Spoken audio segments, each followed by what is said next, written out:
Alright, so here's what we've been working on this week. We started building this bed. And I'm just going to do updates as I progress with this because it's going to take me some time because the expense is going to be quite significant for everything with this dump bed. And to be honest with you, there's so much fabricating, thinking, and welding and stuff I'm not really good at that it's pointless for me to try to film while I'm doing it. So here's where we've made it so far. We made these hinges out of 1/2 and 1/4 inch steel and bolted them to this rear cross member, paralleling the frame for our dump bed and the actual truck frame. So forces will be transferred directly into the frame.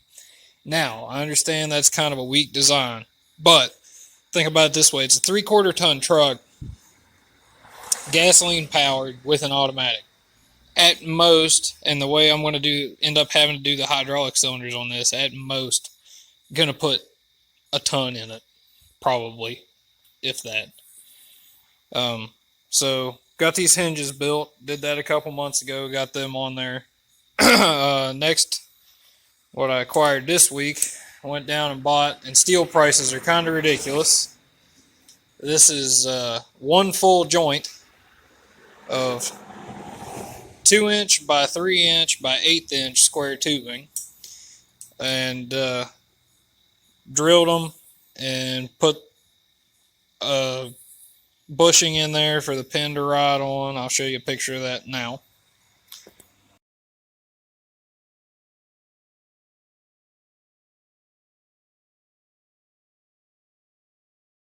Sorry about all the traffic noise. Then, once we got the bushings and those pins and everything, we set these cross members 49.5 inches outside dimension, square, the 2 frame rails.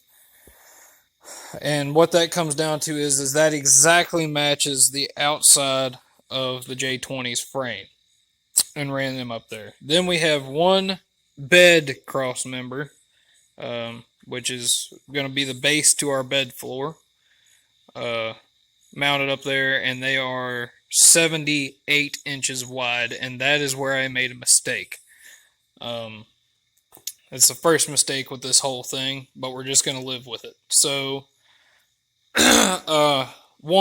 78 inches pretty well matches the outside of the wide track fender flare in the front, and it gives 1 inch of cover overhang on these rear tires. Where I messed up is I centered it square with this frame that we made for the bed, instead of maybe taking into account the cab, and the cab mounts are settled a little bit, so as you look at it, and it's hard to pick up, kind of, but it's out just a hair more on this side of the cab than this side of the cab. 50-year-old truck that has body issues. It is what it is, but it's not like it looks that terrible. So we got a 78 inch wide bed floor cross member mounted up there, and at that point right there, and the reason that I only bought the materials to get to that point is that's going to let me set up how the hydraulic cylinders are going to mount, and they're not going to be mounted perfectly as efficient as they should be, I don't think. So for the cylinders, the length of cylinder I need, and to be in the price range I want to be in, things are going to be operable, but not going to have the mechanical advantage in which I would like them to. But it should still work for our purposes. Before we get into that, moving forward, what I went ahead and did, I got some metal that I've actually got out of a dumpster, and I think it's 1.5 by 2. 1.5 by 2.5 actually, and I kind of framed out how I want our headache rack to be. Now, like I had said in a previous video, I was going to be building this truck with the influence of a toy from the early 70s that I have that is a Jeep dump truck.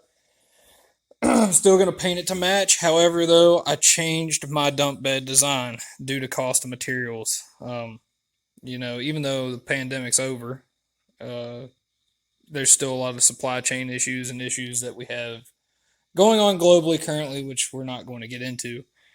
Metal is still really expensive, so I can keep cost of materials down by building this bed this way, and it will still look good and function the way I need it to function.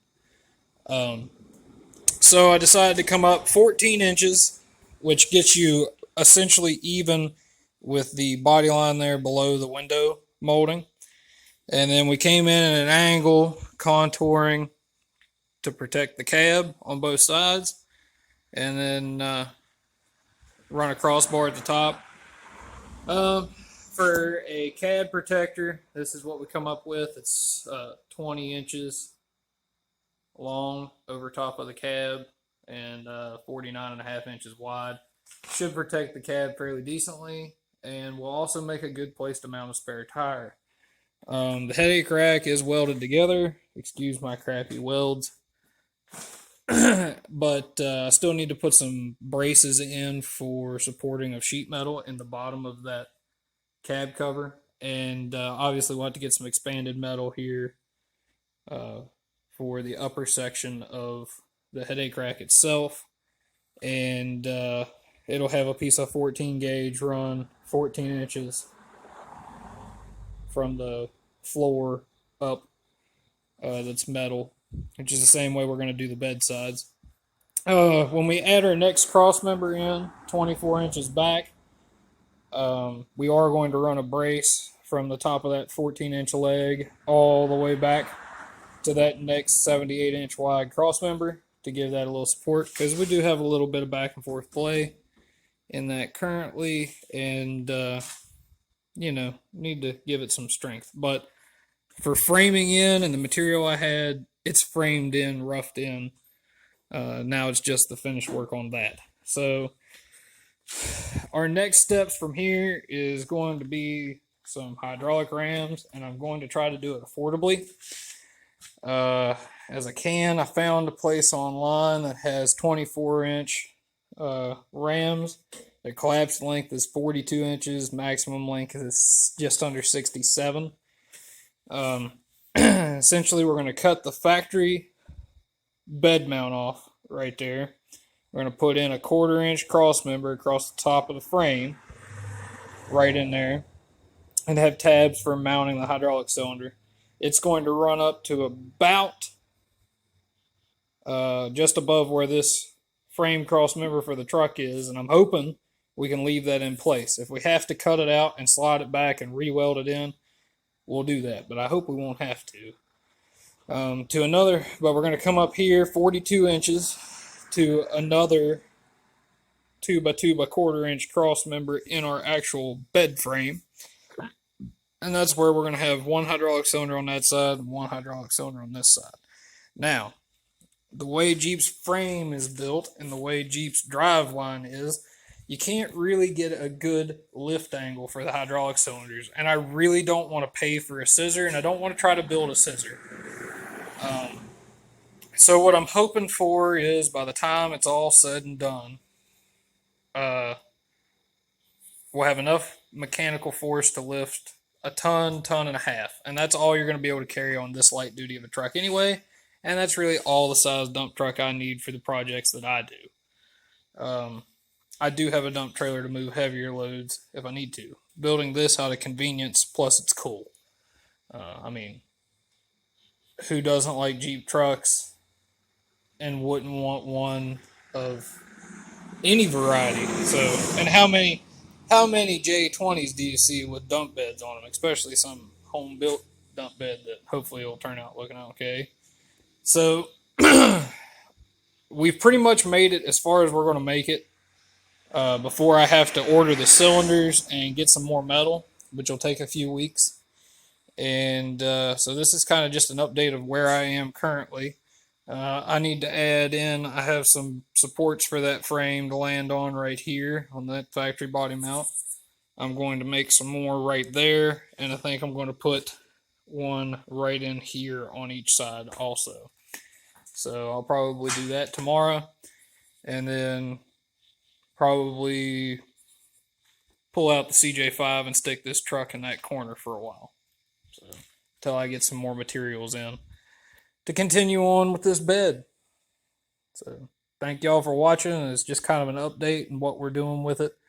And not really going to be videoing much of anything else currently because this is kind of my dedicated project right now. And this is not something that I really want to take the time to film. I'd rather just do a little update. So excuse my crappy welding, and if you made it this far in the video, cool, thanks, I appreciate it. And yeah, subscribe, I guess. I mean, if you like full size Jeeps. So y'all take it easy.